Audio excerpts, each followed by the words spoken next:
This black waiter was barely earning enough to survive, but he never stopped being kind. He'd cover a struggling student's meal, listen to a lonely truck driver, and calm down drunk customers with nothing but sincerity. His quiet, humble acts had caught the attention of a well-dressed woman sitting in the corner of the restaurant. Before leaving, she left behind a small, mysterious envelope, and inside it, there wasn't a single dollar in tip, only a letter that left him frozen. Would it be a chance at something better, or the shock that would take away everything he had left? Before we dive in, where are you from? Drop a comment below and tell me, and don't forget to hype and subscribe for more heartwarming stories every day. The rain hammered down on Silver Creek like it had a grudge. Marcus Hale wiped down table 7 for the third time that night, his dark hands moving in circles that had become muscle memory after 5 years of this. The diner sat on the bad edge of town where the neon signs flickered more than they glowed, and the parking lot had more cracks than asphalt. Friday night, same faces, same stories. He was 34 but felt older, the kind of tired that sleep couldn't fix. Marcus, coffee. Hank Rollins waved from the counter, his trucker cap sitting crooked on his gray head. The man had been coming here for longer than Marcus had been working here, always ordering the same thing, always telling the same stories about highways and snowstorms, and the one time he delivered a load of Christmas trees to Denver in July. Marcus grabbed the pot and walked over. "You're gonna be up all night, Hank. That's the plan, kid." Hank pushed his empty cup forward. "Got a haul to Pittsburgh in 2 hours, can't afford to nod off." Marcus poured. The coffee was burnt.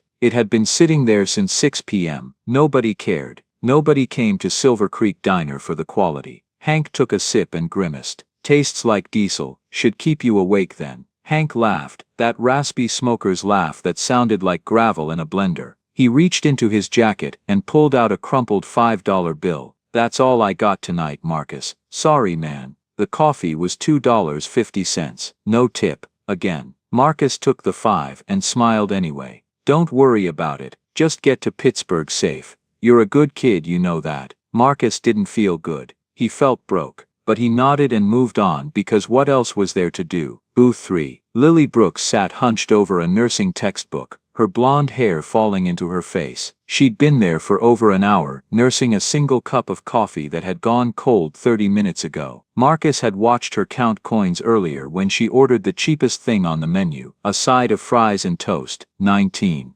maybe 20, working her way through community college on fumes and hope. He approached with the check, $4.75. She looked up, and her face went red before she even opened her wallet. Marcus had seen that look before. The shame of not having enough. "Lily, I know, I'm sorry." He put the check down. He'd already crossed out the total and written 0. Her eyes went wide. "Marcus, I can't." "You can." His voice was quiet. "Just pay it forward someday." Her lip trembled. "I don't know what to say." "Don't say anything. Just ace that exam you're studying for." He walked away before she could argue, before she could cry, because he couldn't handle that right now. Not tonight. The door chimed. 2 men stumbled in, reeking of whiskey and bad choices. Marcus recognized the type immediately, factory workers from the plant on Route 9, getting loaded after their shift because they had nothing better to do with their anger. They sat at booth 5 and started talking too loud. One of them knocked over a salt shaker and laughed like it was the funniest thing he'd ever seen. Marcus grabbed 2 menus and approached. "Evening, gentlemen.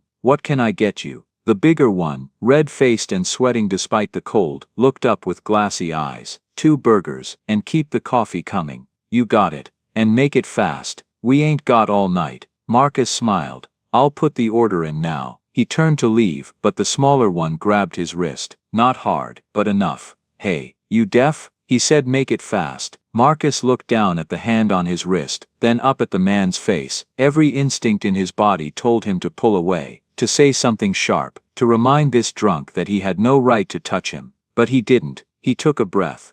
"I heard him. I'll have it out in 10 minutes. The man let go, grinning like he'd won something. Marcus walked back to the kitchen and put the order in. His heart was pounding but his hands were steady. Jerome, the night cook, looked at him through the window. "You good?" "Yeah." "You sure? Because I can go out there." "I'm good, Jerome." Jerome nodded, but his eyes said he didn't believe it. Marcus leaned against the counter and closed his eyes. 5 years of this. 5 years of smiling at people who didn't see him, who looked through him like he was part of the furniture. His phone buzzed in his pocket. He pulled it out. A call from home. His chest tightened. He stepped into the back hallway, away from the noise, and answered, "Hey sweetheart." "Daddy?" Arya's voice was small and sleepy. She was 7 years old and sounded like she'd been crying. "When are you coming home?" God, he missed her. "Not until late, baby." "Is Mrs. Peterson there?" Mrs. Peterson was the neighbor, a retired teacher who watched Arya on the nights Marcus worked. She was kind. She didn't charge much, but she wasn't him. "Yeah, she's here. But I wanted to say good night to you." Marcus pressed his forehead against the wall. "Good night, Arya. I love you. Love you too, Daddy." A pause. "Did you eat dinner?" He hadn't. "I did. Don't worry about me." "Okay. See you in the morning." "See you in the morning." She hung up. He stood there staring at the cracked tile floor, feeling the weight of everything he couldn't give her pressing down on his shoulders. His phone buzzed again. Not a call this time. An email. He opened it. The subject line, "Important update on tuition." His stomach dropped. He read it once, then again. Arya's school, the small private academy where she'd finally made friends after her mother died, was raising tuition, effective next semester, from $1,200 to $2,500. Marcus did the math in his head. He had $340 in his bank account. Rent was due in 2 weeks. The car needed new brakes. He was already behind on the electric bill, $2,500. He couldn't do it. There was no way. He leaned back against the wall and let the air out of his lungs. Arya couldn't transfer schools, not again. She'd been through enough. Losing her mom in that car accident 3 years ago had shattered her world, and this school was the one place where she felt stable, where she had friends who knew her, teachers who cared. He couldn't take that away from her, but he didn't have $2,500. He didn't have anything close. Jerome called through the window. "Orders up." Marcus shoved his phone back in his pocket and grabbed the plates. The two drunks at booth 5 were arguing now, voices rising. He set their food down without a word and walked away before they could pull him into whatever fight they were starting. That's when he noticed her. Corner booth, near the window. She didn't belong. A woman in a black suit, designer, the kind that cost more than Marcus made in 6 months. Her dark hair was pulled back tight, and her posture was perfect. Spine straight, hands folded on the table like she was sitting in a boardroom instead of a diner that smelled like grease and regret. She'd been there for over an hour. 1 cup of coffee, 1 slice of apple pie she hadn't touched. No phone, no book, just sitting there, watching. Marcus approached with the coffee pot. "Can I warm that up for you, ma'am?" She looked up. Her eyes were sharp, the kind that saw too much. "No, thank you." Her voice was smooth, controlled, like every word had been measured before it left her mouth. "Anything else I can get you?" "I'm fine." He nodded and stepped back, but something about her made the hairs on the back of his neck stand up. She didn't fit here, and she knew it, but she stayed anyway. He moved on. Lily was packing up her books, mouthing "thank you" one more time. He waved her off. Hank was getting loud again, telling another story about a blizzard in Montana. The two drunks were still arguing, but quieter now, focused on their food, and the woman in the corner booth kept watching. At 10:30 she stood. She walked to the counter like she owned the place, heels clicking on the linoleum. Marcus met her at the register. "Just the coffee and pie." "Yes." He rang it up. $8.50. She handed him a black credit card without a word. He ran it, gave her the receipt to sign. She signed it. Neat handwriting, precise. Then she left the merchant copy on the counter and walked out into the rain without looking back. Marcus looked down at the receipt. Tip line, blank, 0. He felt the disappointment settle in his chest like a stone. He shouldn't have expected anything. Rich people never tipped well. They thought the meal was enough. He folded the receipt and walked over to clear her table. That's when he saw it.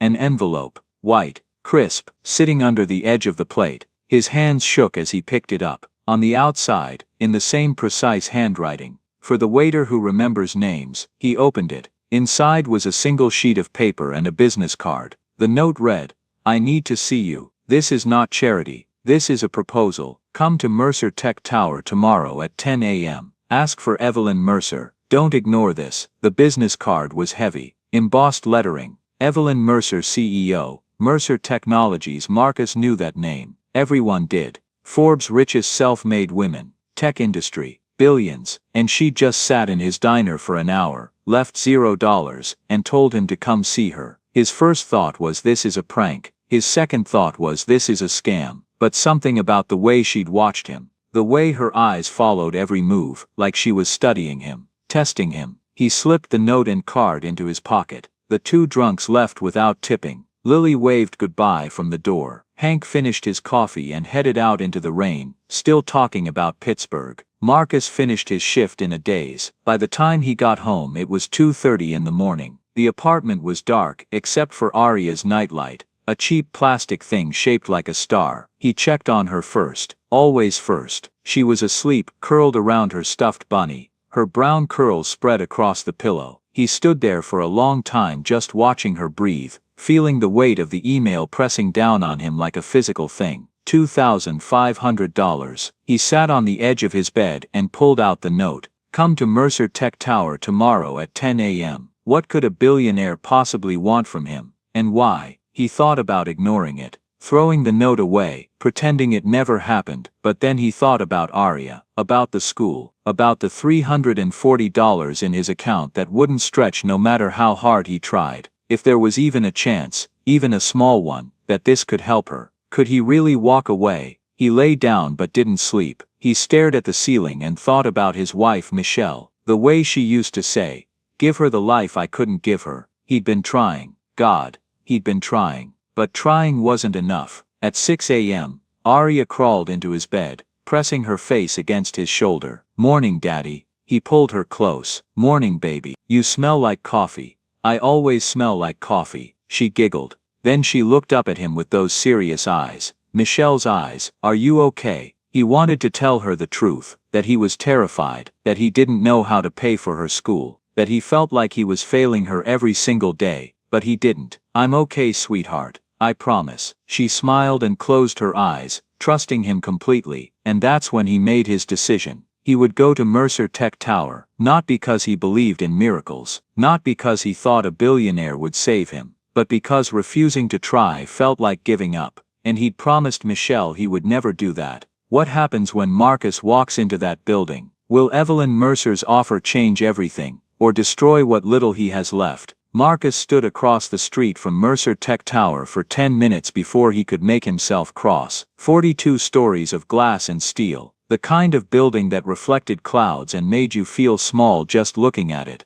the kind of building where people like him didn't belong. He wore the only suit he owned, the one from his wedding 7 years ago. It was too tight in the shoulders now. The pants were a little short, the fabric had that shiny worn look that screamed second-hand and desperate. But it was the best he had. He checked his phone. 9:52 a.m. Arya had texted him before school. "Good luck, Daddy. Love you." He took a breath and crossed the street. The lobby hit him like a wave. Marble floors, chandeliers that probably cost more than his car, fresh flowers in vases taller than Arya. The air smelled like expensive cologne and money. A blonde woman sat behind a reception desk that looked like it belonged in a museum. She glanced up as he approached, her smile professional and distant. Her eyes flickered over his suit, his worn shoes, his dark skin. He'd seen that look 1,000 times before. "Can I help you?" Her voice was pleasant, too pleasant. "I'm here to see Evelyn Mercer." Her smile didn't change, but something shifted in her eyes. Surprise, maybe suspicion.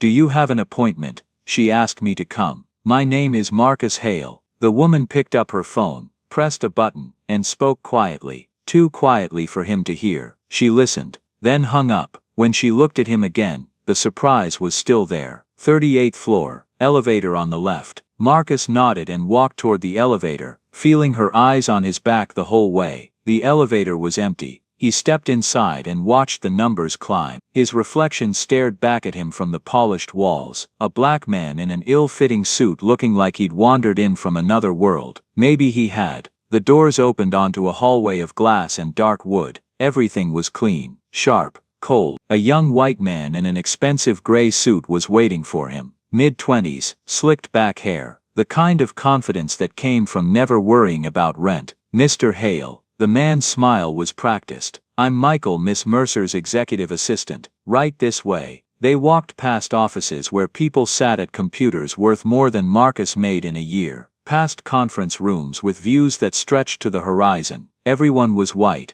everyone wore suits that fit. Marcus noticed the glances, the quick looks, the whispers that stopped when he passed. He was the only black face on the floor. Michael stopped at a set of double doors at the end of the hall and knocked twice. "Miss Mercer, Mr. Hale is here. Send him in." Michael opened the doors and stepped aside. Marcus walked through. The office was massive, floor-to-ceiling windows overlooking the city like a kingdom. A desk that could fit his entire apartment. Everything was minimal, clean lines, no clutter, no warmth. Evelyn Mercer stood behind the desk in a charcoal gray suit, her dark hair pulled back in a way that made her look sharper than she had at the diner. She was maybe 40, maybe older, it was hard to tell. Money had a way of smoothing out the years. "Thank you, Michael." Her voice was calm, controlled. Michael nodded and left, closing the doors behind him. Evelyn gestured to the chairs across from her desk. "Please, sit." Marcus sat. The chair was leather, expensive. It probably cost more than everything in his apartment combined. Evelyn didn't sit immediately. Instead, she walked to a small table near the window where a coffee maker sat,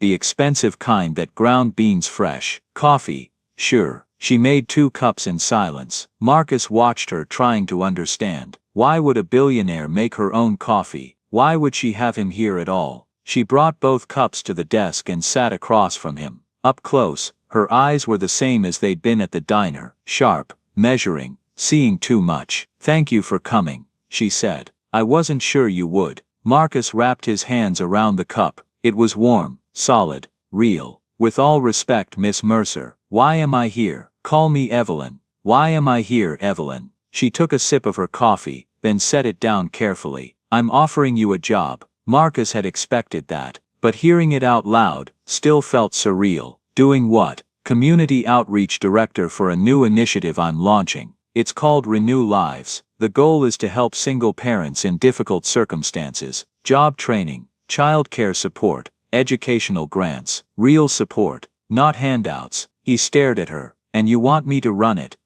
"I want you to help build it, to make sure it actually helps people instead of just making me feel good about myself." Marcus set his cup down. His hands were shaking. "I'm a waiter. I don't have a degree in community outreach. I don't have connections. What could I possibly do for you?" Evelyn leaned back in her chair. "You've been there, Marcus. You know what it's like to work 2 jobs and still come up short. To smile at people who don't see you. To make choices no one should have to make." She paused. "I need someone who won't treat struggling families like charity cases. Someone who will see them as people." It sounded good. Too good. "And the tip?" Marcus's voice was harder now. "The $0 you left me last night. What was that about?" Evelyn didn't flinch. "That was a test." Something hot flared in his chest. "A test?" "Yes." Marcus stood up. The chair scraped against the floor. "You tested me, like some kind of experiment. I needed to see how you'd react to being overlooked. I get overlooked every damn day." His voice was rising now, and he didn't care. "You think that's something you need to test? You wanted to see what the poor black waiter would do when the rich white lady didn't tip him.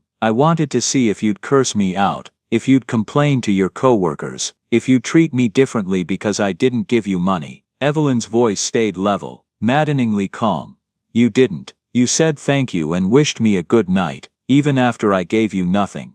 Marcus felt his jaw tighten. "So you insult me to prove a point. I tested you to make sure you're real." She stood now too, meeting his eyes. "I've been looking for months, Marcus. I watched you for an hour in that diner. The way you handled the drunk men, the college girl who couldn't pay, the phone call with your daughter. You were kind when no one was watching. That's rare. So you what? You sit in my diner, leave me $0, and then offer me a job." He shook his head. "What kind of game is this?"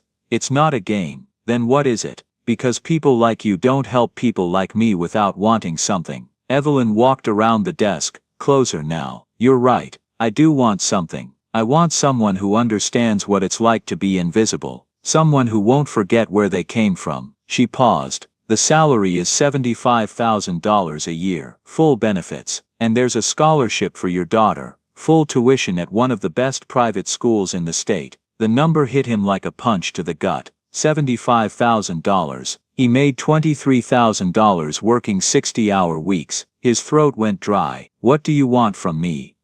"I want you to help families like yours. I want you to build something that matters. I'm just a waiter." His voice came out quieter than he meant it to. "I don't know how to do this." "You know more than you think." Evelyn picked up a folder from her desk and handed it to him. "Read this. Take your time. You have 3 days to decide." Marcus opened it. Inside were documents, spreadsheets, photographs. The header on the first page read, "Renew Lives Initiative, Proposal Draft, Job Training Programs, Child Care Assistance, Educational Grants, Partnerships with Local Companies." The budget was in the millions. His hands were shaking again. 3 days, Evelyn repeated. "If you say yes, you start in 2 weeks. Marcus closed the folder. "This is too much. There has to be a catch. The catch is that you'll work harder than you've ever worked, that you'll carry the weight of knowing families are depending on you, that you'll have to make decisions that affect real lives." She met his eyes. "If that sounds easy, then you're not the right person." He wanted to say yes. God. He wanted to say yes. Arya's school, the overdue bills, the car that needed brakes. $75,000 would change everything. But nothing was free. Not like this. Not from people like her. "I need to think about it," he said. Evelyn nodded. 3 days, Marcus. You have my number." He left the folder on her desk and walked out. Michael was waiting in the hallway.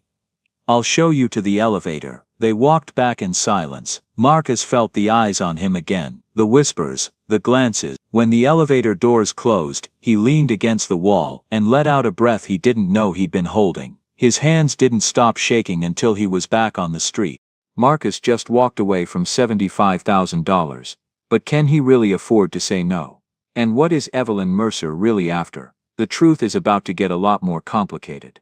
That night at the diner, Marcus couldn't stop thinking about it. $75,000. The number kept circling in his head like a vulture. He poured coffee. He took orders. He smiled at customers. But his mind was somewhere else. During his break, he pulled out his phone and typed Evelyn Mercer, pages of results. Forbes articles, tech industry profiles, photos of her at charity galas wearing dresses that cost more than his yearly salary. He scrolled through them looking for something. Anything that would explain why a billionaire would sit in his diner and offer him a job. Then he found it. Buried on page 3 of the search results. A local newspaper article from 2011. The headline read, "From waitress to boardroom, Evelyn Mercer credits late mother's work ethic." Marcus clicked it. The article was short. A profile piece about Evelyn's rise in the tech world. But one paragraph made him stop breathing. Mercer's mother, Dorothy Mercer, worked as a waitress at Riverside Diner for over 20 years, raising Evelyn alone after her husband died in a construction accident. Dorothy worked 2 jobs most of her life, sacrificing everything to put her daughter through school. She passed away in 2018 after a long illness at County General Hospital. Marcus read it again. Evelyn's mother had been a waitress, a single parent, just like him. He kept searching. Found an obituary. Dorothy Mercer died at 63. No cause of death listed, just after a long illness. The kind of phrase people used when someone couldn't afford the treatment that might have saved them. His phone buzzed. A text from an unknown number. "I'd like to meet again. Tomorrow, 2 p.m. Not at my office, there's a coffee shop on 5th and Main." Evelyn. Marcus stared at the message for a long time. Then he typed back, "I'll be there." The coffee shop was small, local, the kind of place that smelled like cinnamon and played jazz too quietly. Marcus arrived 10 minutes early and sat in the back corner watching the door. Evelyn walked in at exactly 2 p.m. She wasn't wearing a suit this time. Just jeans and a sweater. Her hair was down. She looked almost normal. Almost. She ordered a coffee at the counter, then walked over and sat across from him. "Thank you for coming."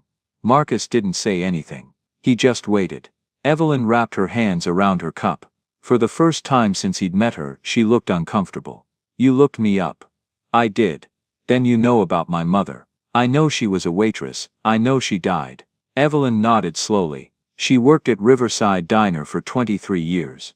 Breakfast and lunch shifts, 6 days a week. Sometimes 7 when we needed the money." Her voice was steady, but there was something underneath it now. Something raw. "My father died when I was 3. Construction accident. No life insurance. We had nothing." Marcus listened. "My mom never complained, not once. She just worked. She made sure I had school supplies.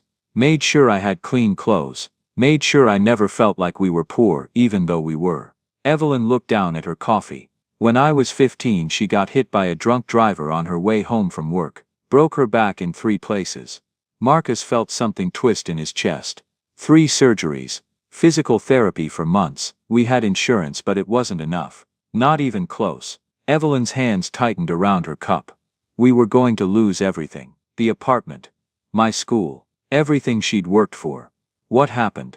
There was a man who used to come into Riverside every morning. My mom said he was poor, worked construction, could barely afford breakfast, but when he heard what happened, he organized a fundraiser, got the whole neighborhood involved, raised enough to cover most of the medical bills and 3 months of rent.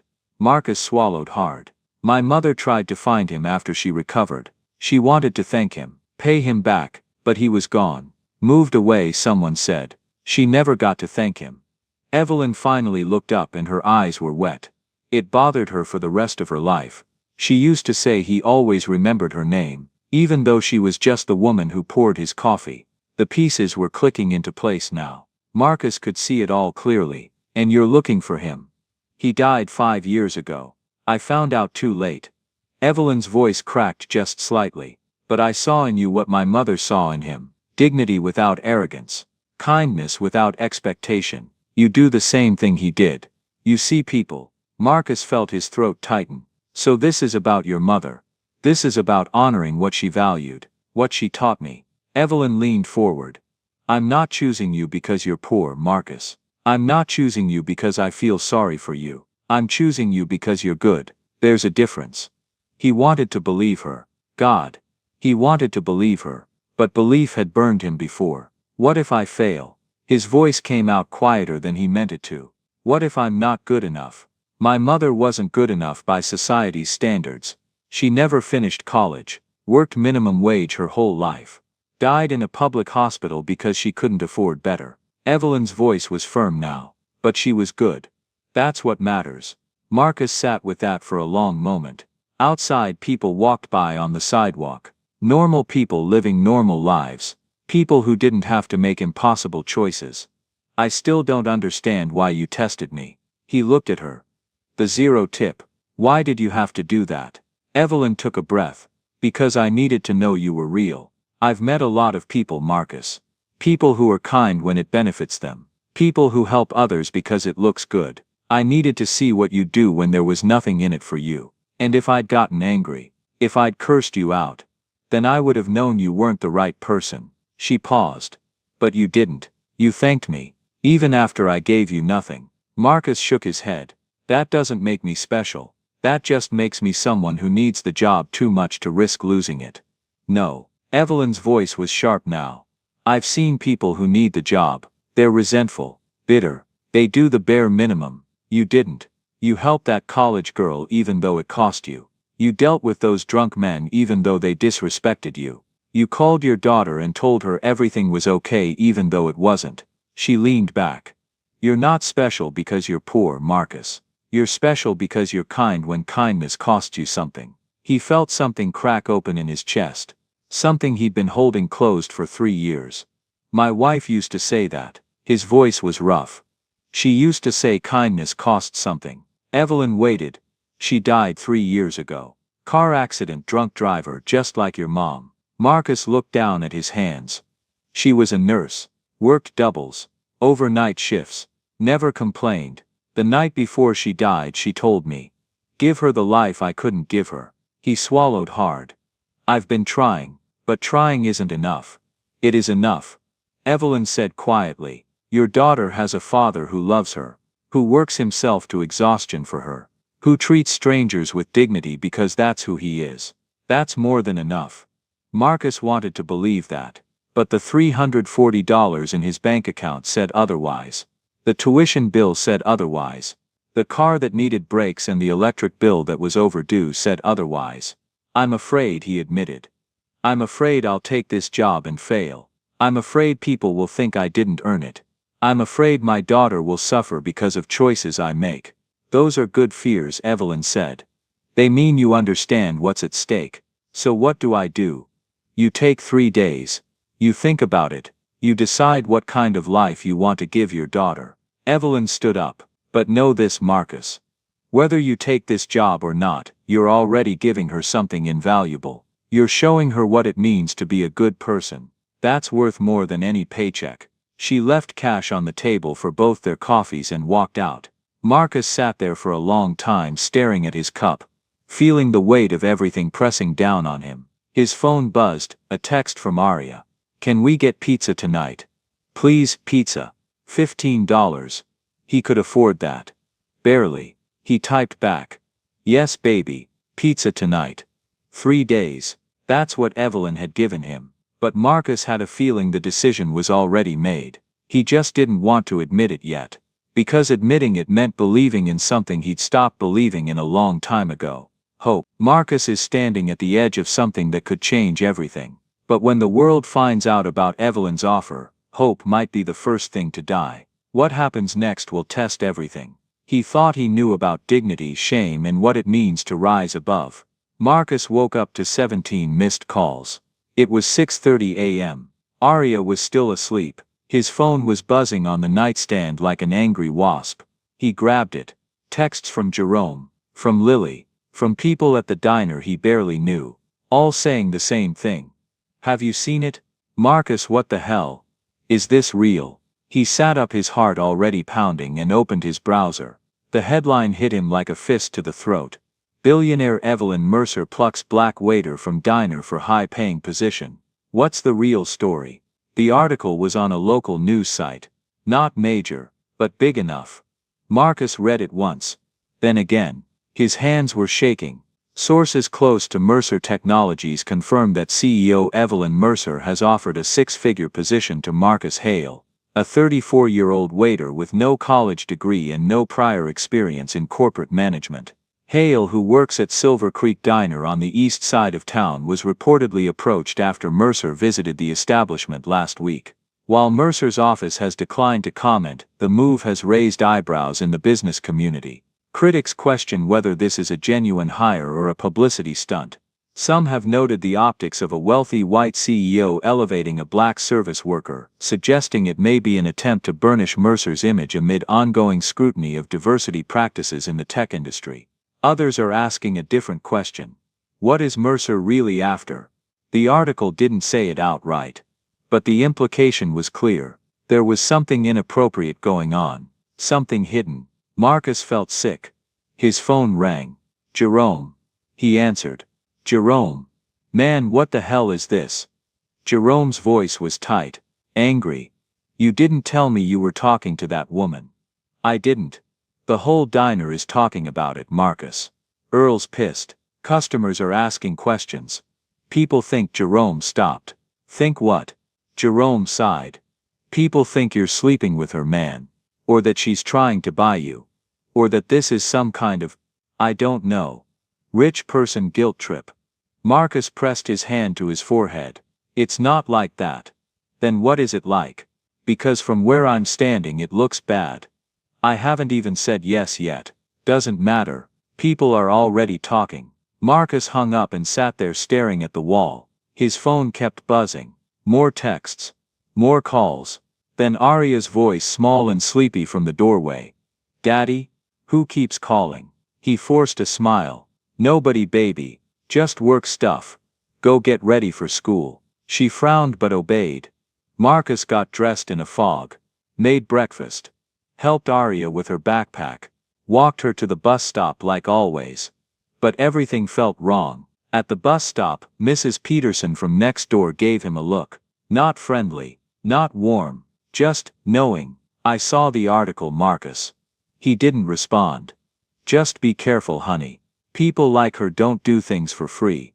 The bus came. Aria climbed on, waving at him through the window. He waved back, feeling like he was drowning. By the time Marcus got to the diner for his lunch shift, the damage was done. The moment he walked through the door, the conversation stopped. Lily was at booth 3, hunched over her textbook like always. But when she saw him, she looked away. Hank sat at the counter, but he didn't call out a greeting. Just sipped his coffee and stared straight ahead. Earl, the owner, a heavy-set white man in his 60s, was waiting by the register. His face was hard. Marcus, back office, now. Marcus followed him past the kitchen where Jerome was working the grill. Jerome didn't look up. Earl closed the door and crossed his arms. You gonna tell me what's going on? It's not what the article says. Then what is it? Marcus took a breath. She offered me a job. A real job. Running a community program. I haven't even decided yet. And you didn't think to mention this to me. I didn't think it would matter. Earl shook his head. It matters, Marcus. People are talking. They're saying you're involved with her. That you're trying to get rich off some billionaire's guilt. That's not true. Doesn't matter if it's true. It's what people believe. Earl's voice softened just slightly. Look, son. I like you. You're a good worker. But this is a small town. People talk. And right now they're saying things that could hurt my business. Marcus felt his stomach drop. Are you firing me? No, but I'm asking you to be careful. Whatever you decide to do, just think about what it looks like. People like us don't get offers like that.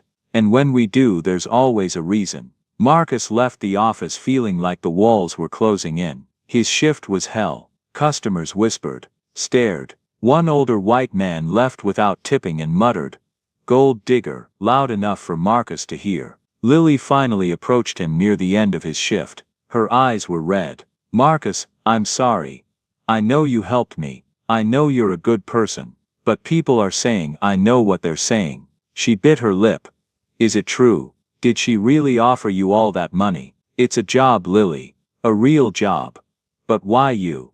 Her voice was small, confused.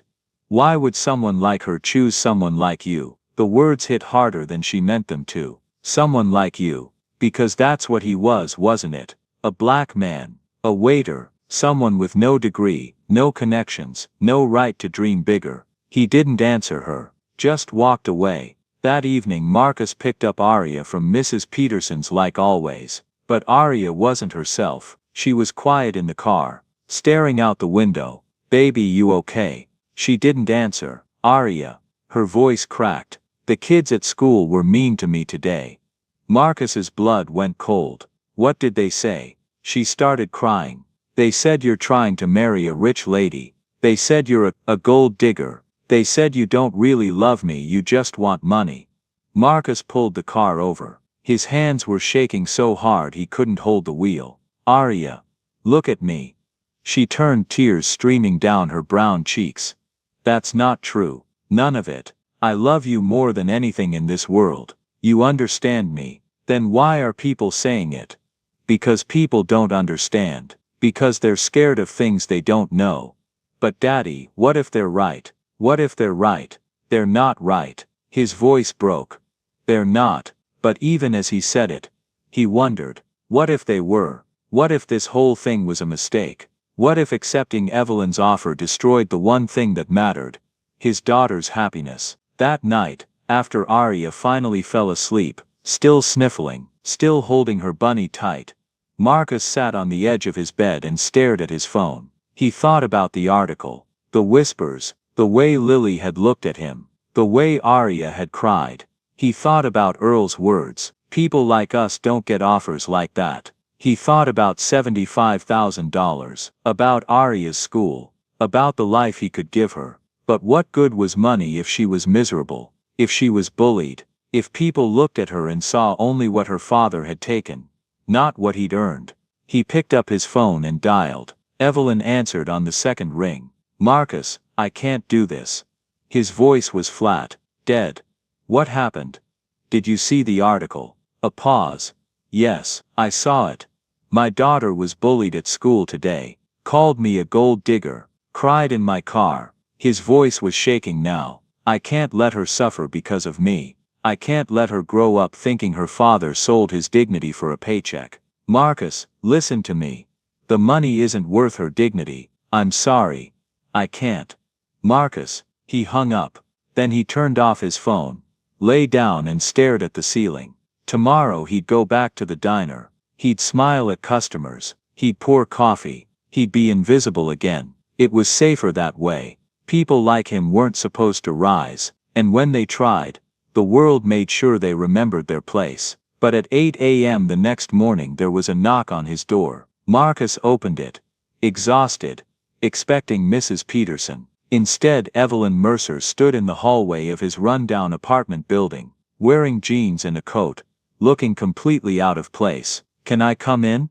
she asked quietly. Marcus didn't have the energy to say no. He stepped aside, and everything was about to change again. Marcus just turned down $75,000 to protect his daughter. But Evelyn isn't done yet. What she's about to do will either save him, or destroy what little he has left. You won't believe what happens next. Evelyn stood in the doorway of Marcus's apartment, and for the first time since he'd met her, she looked uncertain. Marcus stepped aside. She walked in slowly, taking in the cramped space, the second-hand couch with the torn armrest, the small kitchen table with mismatched chairs, the toys scattered across the worn carpet. "I'm sorry for coming unannounced," Evelyn said quietly. Marcus closed the door. He was too tired to be angry, too tired to be anything. "What do you want?" "I want to fix this." "You can't fix this." His voice was hollow. "My daughter cried herself to sleep last night. People at the diner won't look at me. The whole town thinks I'm some kind of He stopped, shook his head. "You can't fix that." Evelyn opened her mouth to respond, but a small voice interrupted. "Daddy?" They both turned. Arya stood in the hallway in her pajamas, rubbing her eyes. Her curls were a mess. Her face was still puffy from crying. She saw Evelyn and froze. "Who's that?" Marcus walked over and knelt down beside her. "This is Miss Mercer. She's a friend." Arya looked at Evelyn with the kind of directness only children have. No filter, no politeness, just curiosity and caution. Evelyn knelt down too, making herself small, level with Arya. "Hi, Arya. I brought you something." She pulled a book from her bag, the same science book Marcus had seen at the store 2 weeks ago. The one Arya had looked at with wide eyes before saying, "It's okay, Daddy. I can borrow from the library." Arya's eyes went huge. "How did you? Your dad told me you like science." Evelyn held it out. "I thought you might like this." Arya looked at Marcus uncertain. He nodded. She took the book carefully, like it might break. Her fingers traced the cover: planets, animals, the human body in bright colors. "Thank you," she whispered. Evelyn smiled. A real smile, not the controlled professional one Marcus had seen before. "You're welcome." Arya clutched the book to her chest, then looked up at Evelyn with those serious eyes. "Are you the lady from the computer?" Evelyn glanced at Marcus, then back at Arya. "What do you mean?" "The kids at school showed me a picture on their phone. They said you're trying to buy my daddy." Her voice was small, scared. "Are you?" The question hung in the air like smoke. Evelyn took a slow breath. "No, Arya. I'm not trying to buy your daddy. I'm trying to give him a job because he's good at helping people, just like he helps people at the diner." "But the kids said." "The kids don't know what they're talking about." Evelyn's voice was gentle but firm. "And I'm going to make sure they stop saying mean things. I promise." Arya's lip trembled. "They said Daddy doesn't love me, that he just wants money." "Arya." Evelyn leaned closer, her voice dropping to almost a whisper. "Your dad is the bravest man I know. Do you know what he did yesterday?" Arya shook her head.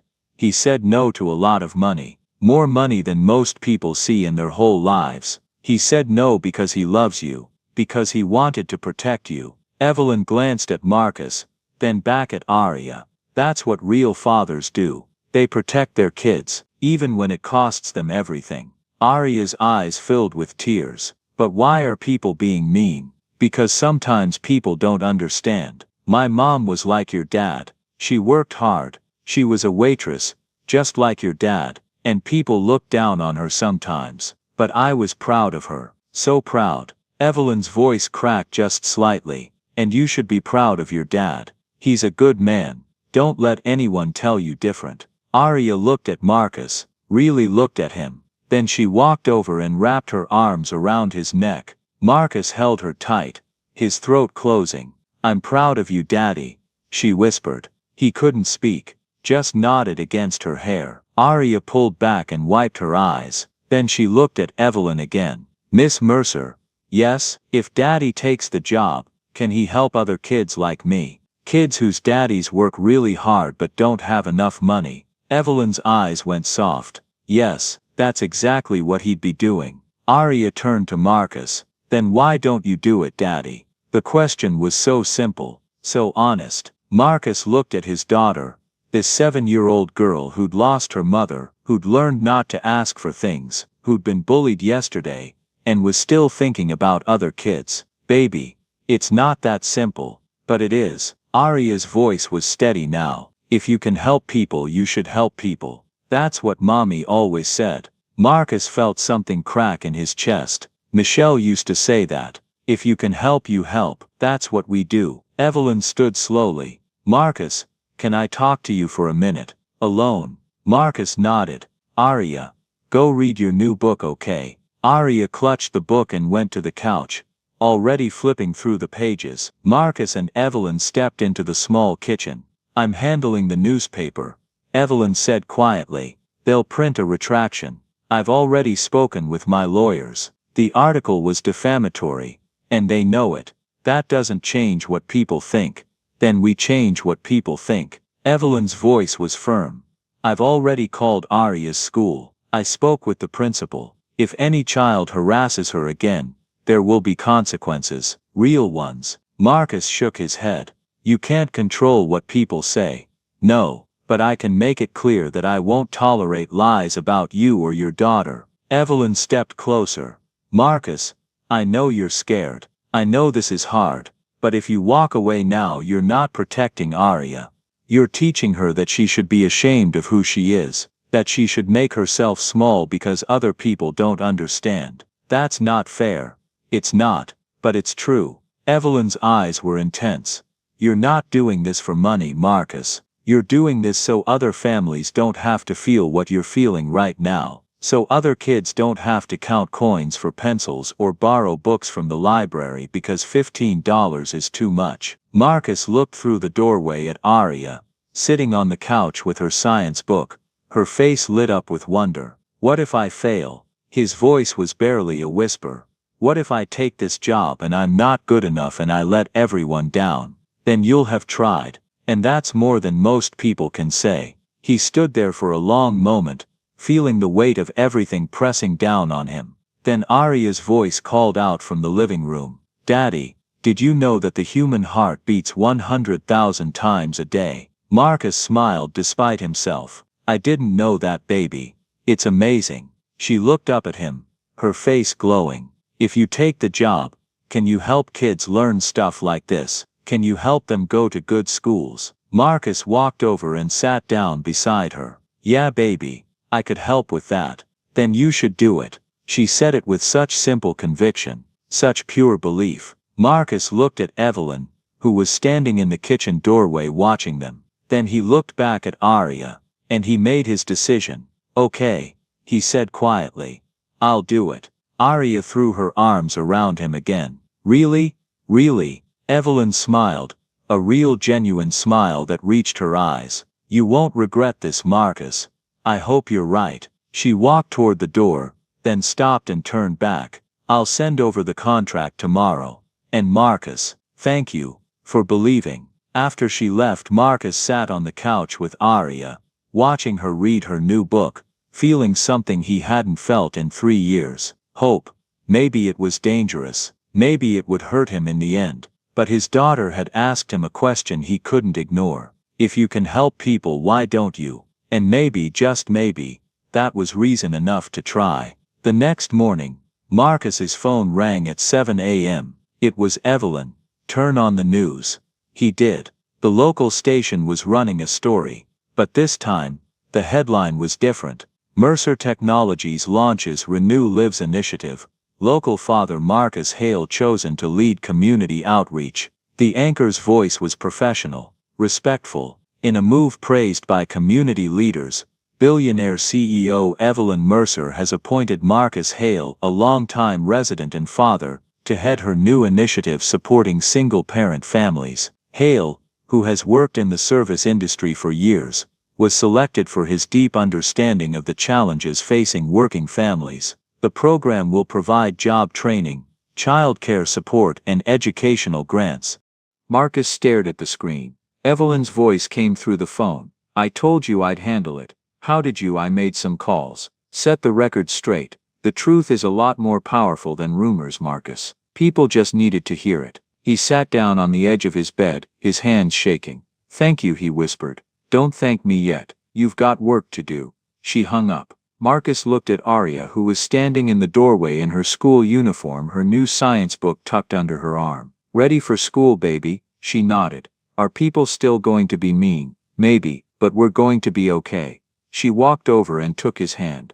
I love you, Daddy. I love you too, Arya. And for the first time in a long time, Marcus believed things might actually be okay. Not easy, but okay. Marcus said yes, but the real work is just beginning. Building something that matters, that's going to test everything he's got, and not everyone is going to be happy about it. The fight is far from over. 2 days later, Marcus sat at his kitchen table with a blank notepad and a pen that kept running out of ink. Arya was at school. The apartment was quiet, too quiet. He'd said yes to Evelyn, but saying yes and actually stepping into that world were two different things. He thought about the Mercer Tech Tower, the glass, the marble, the way everyone had looked at him like he didn't belong, because he didn't. Not yet, maybe not ever, but if he was going to do this, if he was really going to take this job, he needed to do it right, on his terms. Not as someone being saved. Not as a charity case, as an equal. He picked up his phone and called Evelyn. She answered immediately. Marcus, I need to talk to you, in person. When? Today. This morning. Can you meet me at that coffee shop again? A pause. I'll be there in 30 minutes. Evelyn was already sitting at the back table when Marcus walked in. She had 2 coffees waiting. He sat down across from her and didn't touch the cup. I've been thinking, he said. Okay, if I take this job, I need to set some conditions. Evelyn leaned back, her face unreadable. I'm listening. Marcus pulled out the notepad. He'd written it all down last night, sitting in the dark after Arya fell asleep. First, 6-month trial period. Not for you, for me. I need to prove to myself that I can do this, that I'm not just taking your money because I'm desperate. Evelyn nodded slowly. Okay. Second, I don't take the scholarship for Arya. Not yet, not until I've proven I can do the job. She stays at her current school for now. Marcus, that's not necessary. It is. His voice was firm. If I fail, I don't want her education tied to my failure. She deserves stability. This gives her that. Evelyn studied him for a long moment. All right. Third, I keep working 1 shift a week at the diner, Friday nights. I need to stay connected to where I came from. I need to remember what this is all about. That's going to be exhausting. You'll be working 6 days a week. I know, but it's important. Evelyn took a sip of her coffee. What else? Fourth, I have full control over how the program runs. I'm not a figurehead. I'm not there to smile for cameras while you make all the real decisions. If I build this, I build it my way. You can advise. You can veto if something's illegal or impossible, but the day-to-day, that's mine. The silence stretched out between them. Marcus could feel his heart pounding. He just told a billionaire how things were going to be. He just put conditions on a $75,000 job when he had $340 in his bank account. It was insane, but it was the only way he could do this and still look at himself in the mirror. Evelyn set down her cup. You're tougher than I thought. I learned from my wife. She never took anything she didn't earn. Neither did my mother. Evelyn leaned forward. I agree to all of it. 6-month trial, no scholarship until you're ready, 1 shift a week at the diner, and full control of the program. She held out her hand. Deal? Marcus looked at her hand, then at her face. One more thing, he said. Evelyn raised an eyebrow. There's more? If this doesn't work out, if I fail or if it's not the right fit, you don't owe me anything. No severance, no safety net. I walk away clean. No guilt on either side. Marcus, that's not how employment works. That's how this works. I'm not taking this job because I need to be rescued. I'm taking it because I think I can actually help people. But if I can't, I don't want your money for trying. I want to earn what I get. Evelyn stared at him for a long moment. Then she smiled. A real smile. You're going to do just fine, Marcus. Better than fine. She held out her hand again. This time Marcus took it. When can you start? She asked. 2 weeks. I need to give Earl proper notice at the diner. 2 weeks. Done. Evelyn stood up. Welcome aboard, Marcus. For real this time. He stood too. Thank you. for believing in me. Don't thank me yet. You're about to work harder than you've ever worked in your life. Good, I'm ready. That afternoon, Marcus walked into Silver Creek Diner during the slow period between lunch and dinner. Earl was behind the counter, counting receipts. He looked up when Marcus walked in, and his face was guarded. Marcus, Earl, can we talk? They went to the back office, the same place where Earl had warned him 3 days ago. It felt like a lifetime had passed since then. Marcus took a breath. I'm taking the job with Mercer Technologies. Earl's jaw tightened. I figured, but I'm not leaving. Not completely. Earl frowned. What do you mean? I want to keep working one shift a week, Friday nights. Same as always. Marcus, you're going to be making 6 figures. You don't need to. I need to. Marcus met his eyes. This place taught me how to see people, how to listen, how to care. If I lose that, I lose everything that makes me good at what I'm about to do. Earl sat down slowly. You're serious. I'm serious. And this Mercer woman is okay with that. She is. Earl shook his head, but there was something softer in his face now. You're a stubborn son of a bitch. You know that. I know. All right. Friday nights, but if you're too tired or if it's too much, I'll let you know. Earl stood and held out his hand. Good luck, Marcus. I mean that. Marcus shook it. Thank you, for everything. When he left the diner, the sun was starting to set. The neon sign flickered above him. Same as always. He stood there for a moment, looking at the place that had been his whole world for 5 years. It wasn't much, but it was real, and he wasn't ready to let it go. That night, Marcus sat on the couch with Arya, helping her with her homework. Daddy? Yeah, baby. Are you scared about your new job? He thought about lying, about telling her everything was fine, but Arya deserved the truth. Yeah, I'm scared. She looked up at him. Why? Because I've never done anything like this before, and I'm afraid I'll mess it up. But you're really good at helping people.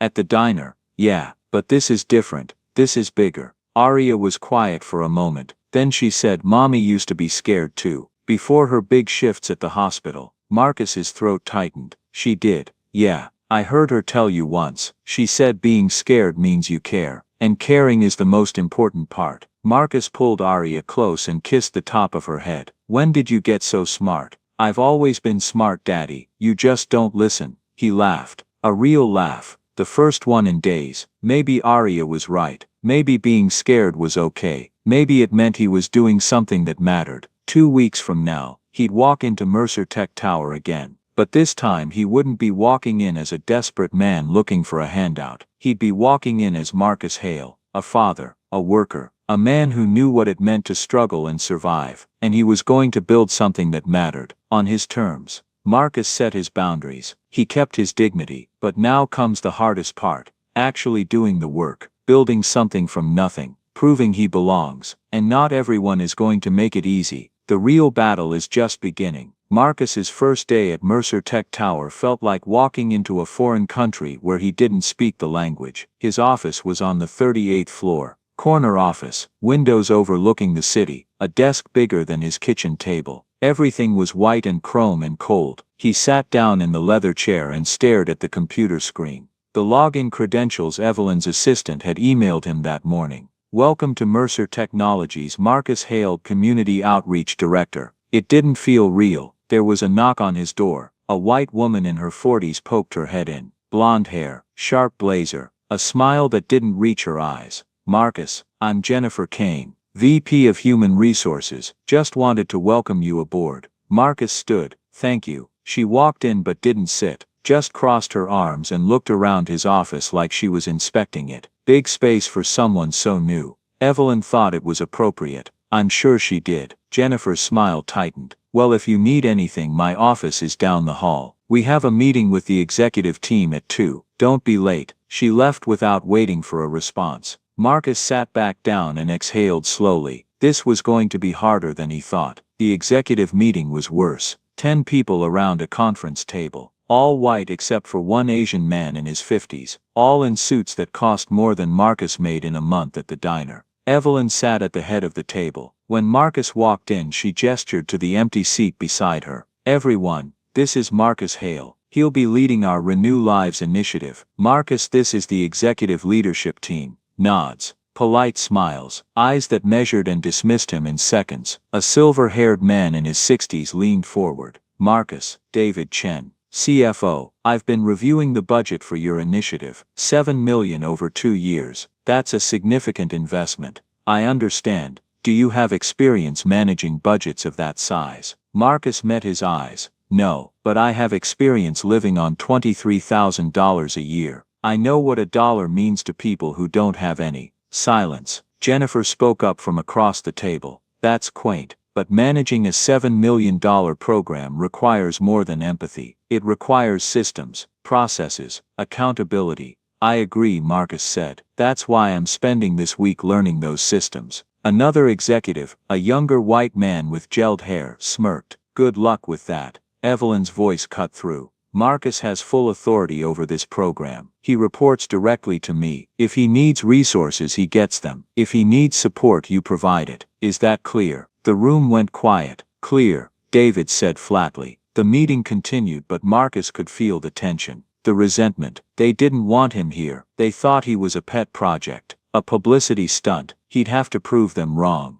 The first 2 weeks were hell. Marcus worked from 7 a.m. to 8 p.m., reading files, learning software, meeting with nonprofits and job placement agencies. Then he'd drive straight to the diner for his Friday night shift, pouring coffee until 2 a.m. Aria barely saw him. Daddy, you look tired, she said one morning at breakfast. I'm okay, baby. You said that last time. He didn't have a good answer for that, but by week 3 things started to click. Marcus built a team, small, lean, people who actually cared. Sarah Kim, a Korean-American woman in her 30s who'd worked in social services for 10 years, burned out but still believed in the work. Brandon Lewis, a young black man fresh out of college with a degree in nonprofit management and too much energy for his own good. Together they built the framework for Renew Lives. Not handouts, not charity, real support. Job training programs partnered with local companies. Childcare assistance that didn't make parents jump through hoops. Educational grants that came with mentorship, not just money. The first family Marcus helped was Tammy Jo. She walked into his office on a Tuesday afternoon looking exhausted. White woman, early 30s, 2 kids, working overnight stocking shelves at a grocery store for $11 an hour. I saw the flyer at the community center, she said quietly. I don't know if I qualify, but tell me what you need, Marcus said. She broke down.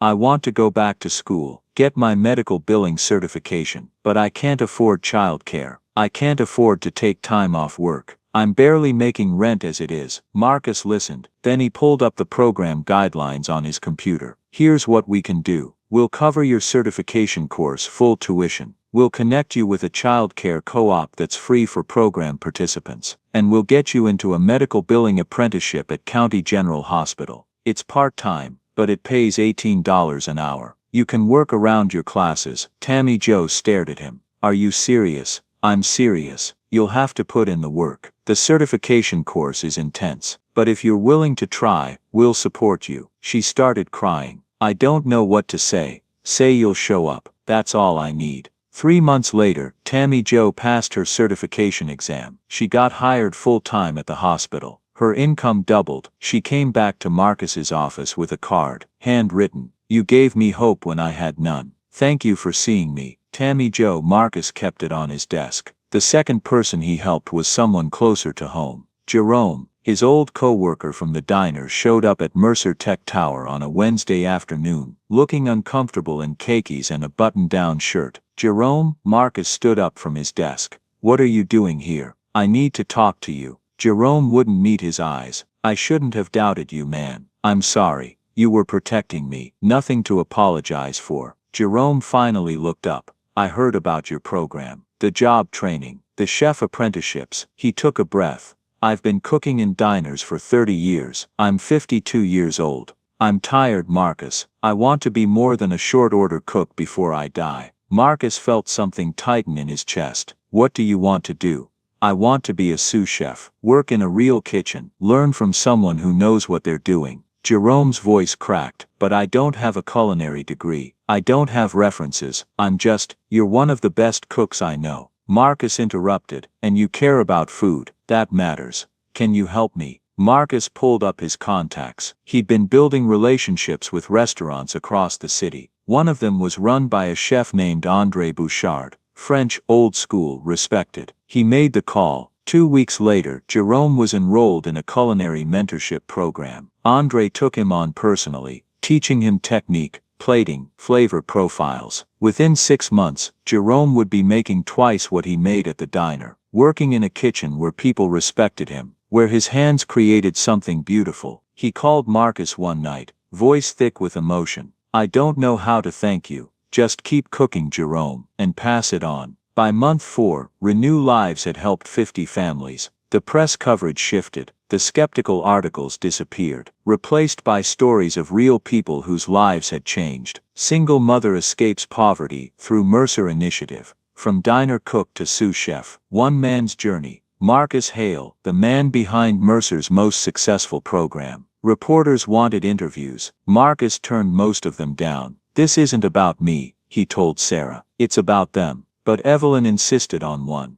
A local news segment, 5 minutes. Marcus sat under the bright lights, nervous, wearing the same suit from his wedding. The reporter was a young white woman with perfect teeth. "Marcus, you've only been in this role for 4 months, but Renew Lives is already being called a model program. What's your secret?" Marcus thought about it. "I don't think it's a secret. I just remember what it's like to be invisible. To work hard and still fall short. These families don't need someone to feel sorry for them. They need someone to believe in them. And you believe in them. I know what they're capable of, because I've been there." The segment aired that night. It went viral. Marcus's phone exploded with messages. People asking for help. Organizations wanting to partner. Other companies asking how to replicate the model. But the message that mattered most came from Aria. "I saw you on TV, Daddy. You looked like a superhero. I'm proud of you." Marcus stared at that text for a long time. Maybe he wasn't failing her after all. But not everyone was happy. In the executive meetings, David Chen started asking harder questions. "Your success rate is impressive, Marcus, but your cost per participant is higher than industry standard." "Because we're actually helping them," Marcus said. "Not just checking boxes. That's not sustainable long term." "It is if it works," Jennifer Kane chimed in. "We need metrics, data, proof of ROI. The proof is in the people," Marcus said. "Tammy Jo is off government assistance. Jerome is paying taxes at a higher bracket. These families are contributing to the economy now. That's your ROI." Evelyn leaned forward. "David, Jennifer, the program stays as is. Marcus has my full support." The tension in the room was thick enough to cut, but Marcus held his ground. He wasn't here to play corporate games. He was here to help people. And he was just getting started. By month 6, something shifted. The whispers in the hallway stopped. The sidelong glances disappeared. People started coming to Marcus for advice, asking him how he built relationships with community organizations, how he kept families engaged. Even Jennifer Kane softened, just a little. "You're doing good work, Marcus," she said one afternoon. "I didn't think this would work. But you're proving me wrong. Thank you. Don't let it go to your head." Marcus smiled. "I won't." On his 6-month anniversary, Evelyn called him into her office. "Well," she said, "trial period is over. What do you think?" Marcus sat down. "I think I want to keep going." "Good, because I'm not letting you quit." She slid a folder across the desk. "This is your new contract. Permanent position. Same salary. But now we're expanding the program. 10 million over 3 years. More cities, more families." Marcus opened the folder. His hands were steady now. No more shaking. "And the scholarship for Aria?" Evelyn asked. "You ready to accept it now?" Marcus thought about it. About the 6 months of hell. The late nights. The doubt. The proof he'd built with his own hands. "Yeah," he said quietly.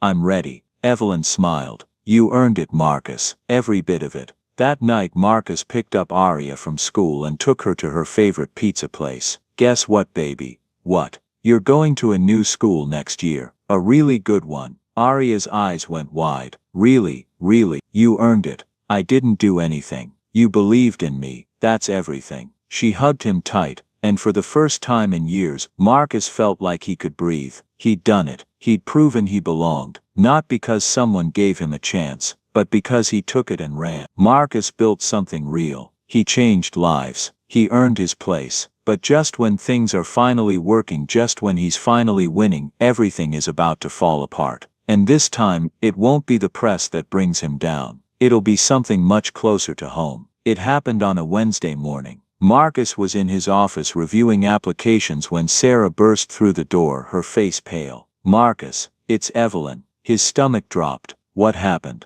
"She collapsed in her office. They're taking her to the hospital now." Marcus grabbed his jacket and ran. The hospital waiting room smelled like disinfectant and fear. Michael, Evelyn's assistant, was there. His expensive suit looked rumpled. His eyes were red.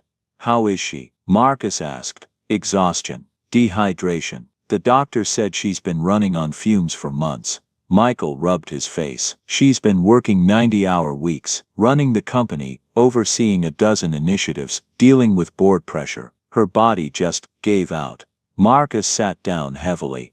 "Can I see her?" "Family only right now. They're keeping her overnight for observation." Marcus nodded. His hands were shaking. Evelyn had given him everything. A job, a future, a way to help people. And he hadn't even noticed she was drowning. His phone buzzed. A text from Brandon. "Emergency board meeting called for 2 p.m. They're talking about cutting programs. You need to get back here." Marcus looked at Michael. "Did you know about this?" Michael's jaw tightened.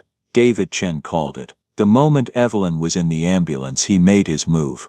"Jesus, he's been waiting for this, Marcus. They all have." Marcus walked into Mercer Tech Tower at 1:45 p.m. The 38th floor was buzzing with tension. People whispering in corners, eyes following him as he passed. He found Sarah and Brandon in his office. "What's happening?" Marcus asked. Sarah pulled up an email on her laptop.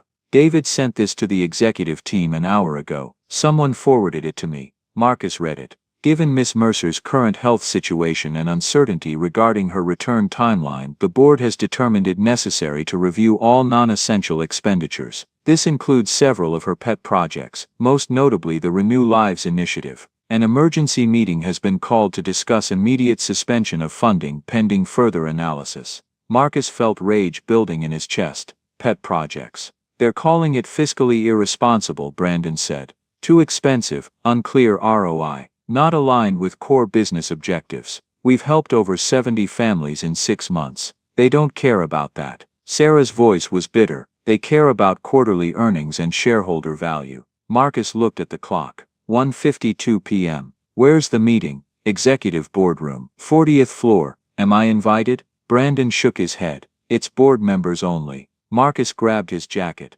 "I don't care." The 40th floor was different from the 38th. Quieter, more exclusive, the kind of floor where only the most powerful people in the building were allowed. Marcus walked past a receptionist who tried to stop him. "Sir, you can't." He kept walking. The boardroom was at the end of the hall, double doors, mahogany. Through the glass panel he could see them, 12 people in expensive suits sitting around a table that probably cost more than his car. He didn't knock, he just opened the doors and walked in. 12 heads turned, 12 faces registered shock. David Chen stood at the head of the table, mid-sentence. "Mr. Hale, this is a closed meeting." "I know." Marcus's voice was steady, calm. "I'm here anyway. You weren't invited, and you weren't invited to cut my program while Evelyn is in the hospital. But here we are." The room went silent. Jennifer Kane spoke up from the left side of the table. "Marcus, this isn't personal. We're making difficult financial decisions. Don't." Marcus's voice cut through like a knife.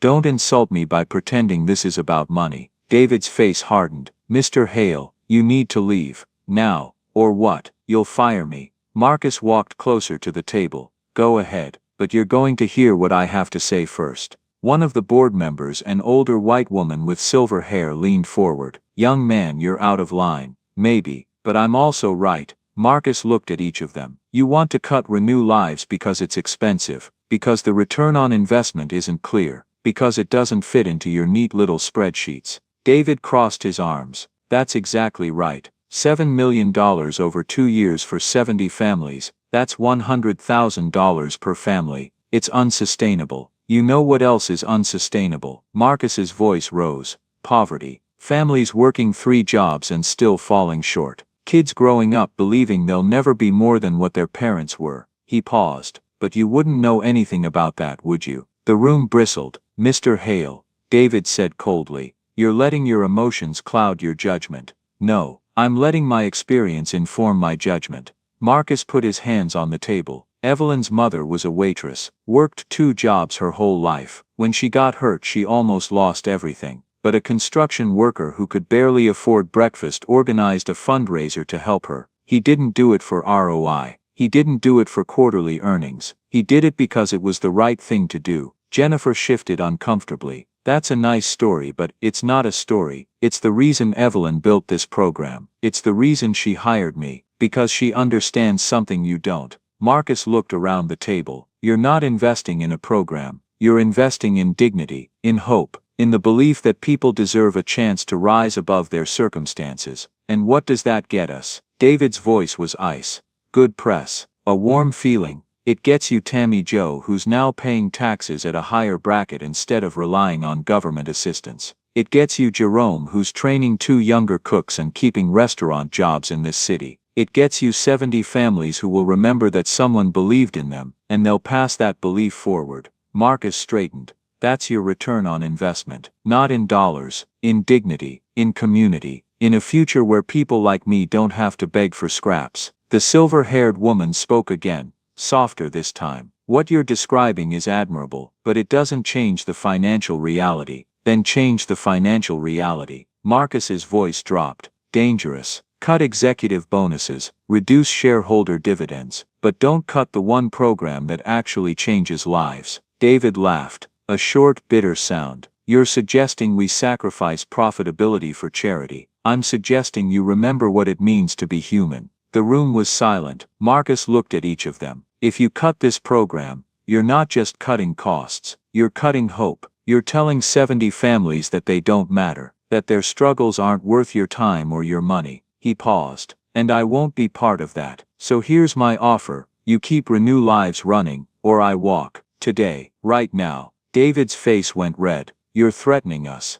I'm giving you a choice. Jennifer stood up. Marcus, you can't just yes I can. He met her eyes. Because I've been poor my whole life. I've been overlooked and dismissed and treated like I don't matter. And I'm done accepting that. From anyone. The silver-haired woman looked at David. Maybe we should discuss this. There's nothing to discuss, David said. David, another board member, a younger man Marcus didn't recognize, spoke up. He has a point. The program is working. The press has been positive, and Evelyn clearly believes in it. Evelyn isn't here, but she will be. The younger man looked at Marcus, and when she gets back she's going to ask what we did while she was gone. Do we really want to tell her we killed her program? Silence. David's jaw worked. We'll take a vote. Marcus didn't move. I'll wait. You need to leave the room. No, I'm staying. For a long moment Marcus thought David might call security. But then the older man just shook his head and sat down. Fine. All in favor of suspending Renew Lives initiative, raise your hand. 3 hands went up.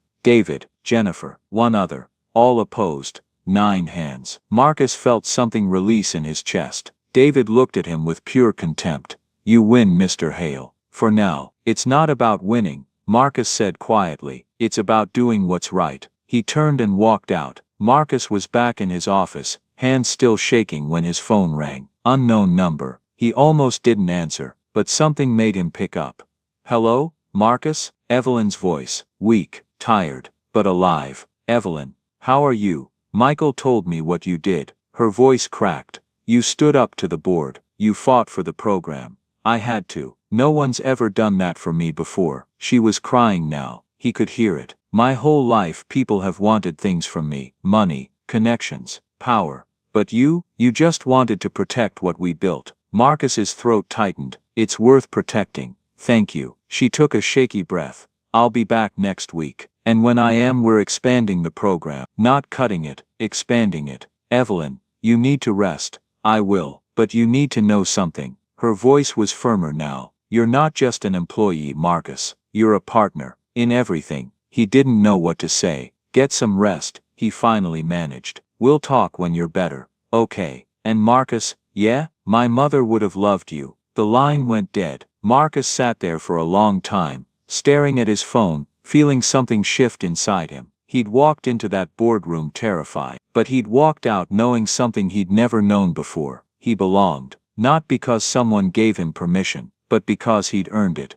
Marcus just went to war for something bigger than himself. He won. But the fight changed him, made him realize he's not just surviving anymore, he's leading. And now he's going to finish what he started. One more family, one more act of kindness, one more chance to prove that hope isn't just a word, it's a choice. 6 months after the board meeting, Marcus sat in his office, staring at an envelope. The letterhead read, Westbrook Academy, scholarship acceptance, full tuition, 4 years, the best private elementary school in the state. Area's name was on it. All he had to do was sign. He picked up his phone and called Evelyn. She answered on the first ring. Marcus, everything okay? Yeah, I need to talk to you about something. What is it? He took a breath. I'm not taking the scholarship for Aria. Silence on the other end. Evelyn, why? Her voice was careful, not angry, just confused. Because she's happy where she is. Her school isn't fancy, but her friends are there. Her teachers know her. She feels normal there. Marcus looked out the window at the city below. I don't want to take her out of that world just because I can afford something better now. I want her to stay grounded, to remember where she came from. Evelyn was quiet for a long moment. You're a better father than most people I know. I'm just trying to do what's right for her. You are. He could hear the smile in her voice. The scholarship will be there if you change your mind. But I understand. Thank you. After he hung up, Marcus sat there feeling a weight lift off his shoulders. Money could buy a lot of things, but it couldn't buy the kind of childhood Aria deserved. One where she knew who she was and where she came from. That Friday night, Marcus drove to Silver Creek Diner for his weekly shift. Some things hadn't changed. The neon sign still flickered. The parking lot still had more cracks than asphalt. The smell of burnt coffee and grease still hit him the moment he walked through the door. But other things had. Earl greeted him with a real smile now. Marcus, good to see you, man. You too, Earl. A new server, a young black woman named Keisha, was working the counter. She looked up when Marcus walked in, her eyes going wide. Oh my God, you're him. The guy from the news. Marcus felt his face get hot. I'm just here to work. But you're like famous. I'm a waiter, Keisha. Same as you. She grinned. A waiter who changed 70 people's lives. 93 now. Marcus corrected. Then he smiled. But who's counting? He tied on his apron and got to work. The rhythm came back immediately. Pouring coffee, taking orders, eaters, clearing tables. The familiar dance of service. Around 10 p.m., a young man walked in. White, maybe 25, wearing work clothes stained with paint. His face had that exhausted look, Marcus recognized, the kind that came from working multiple jobs and still barely making it. The young man sat at the counter and stared at the menu like he was doing complex math. Marcus approached with a coffee pot. Long day. The young man looked up. 3 jobs, actually. Just finished a painting gig. Got another one in the morning. What do you paint? Houses, mostly, but I'm trying to get into art. Real art. I'm in school for it. He laughed bitterly. Or I was. Can't afford tuition anymore. Marcus poured the coffee. What's your name? Evan Miller. Nice to meet you, Evan. I'm Marcus. Evan studied the menu again. I'll just take the coffee. That's all I can afford tonight. Marcus had been there. God, he'd been exactly there. You eaten today, Evan? The young man's face went red. I'll be fine. Marcus didn't ask again. He just went to the kitchen and put in an order. Burger, fries, the cheapest thing on the menu, but enough to fill a stomach. When he brought it out, Evan looked confused. I didn't order this. I know. Someone paid it forward for you.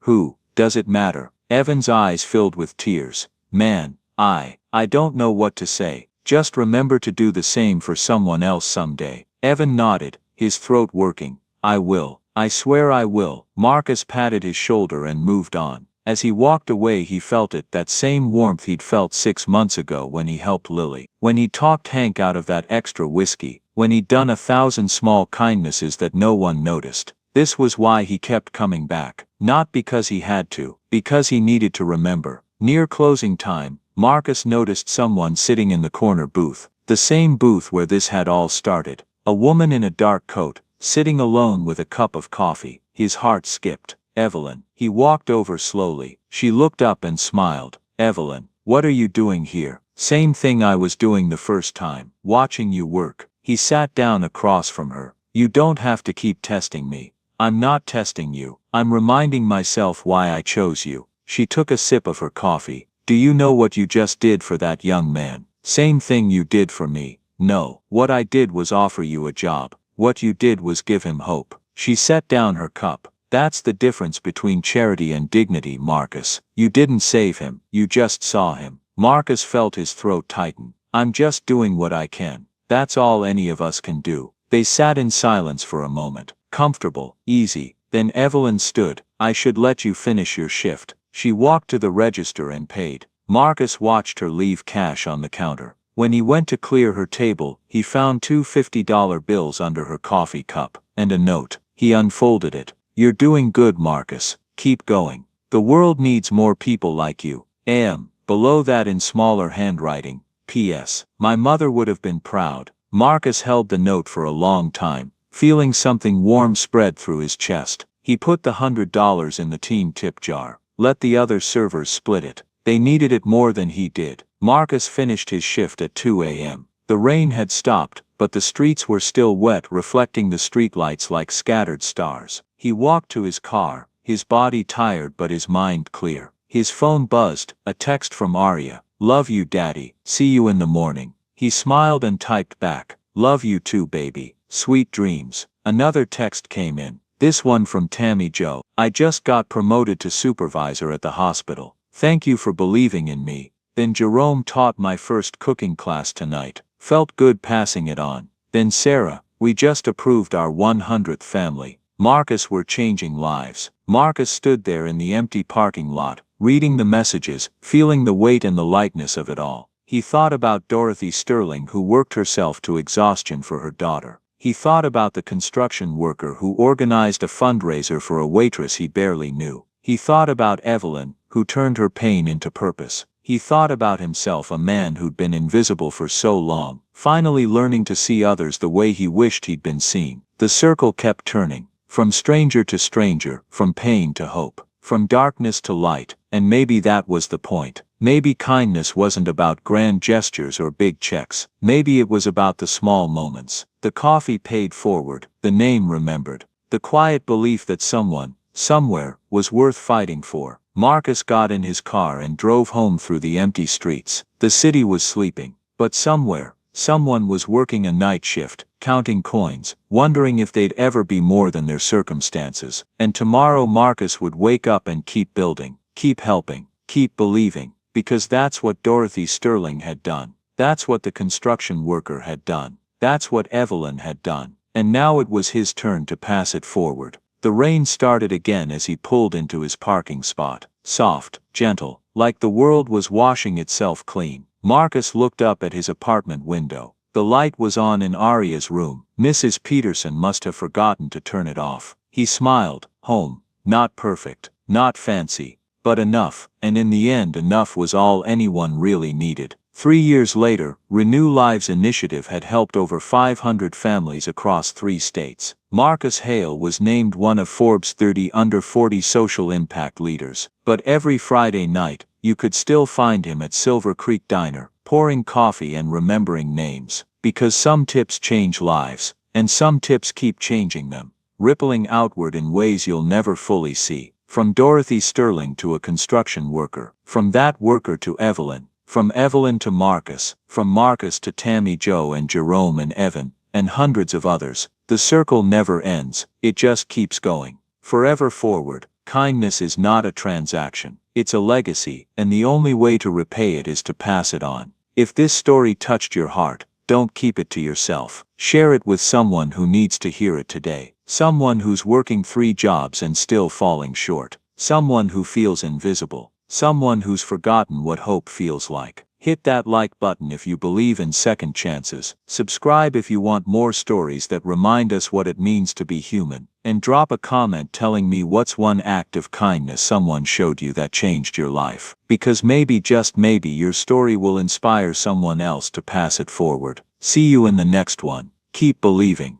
keep helping, keep going. Forever forward.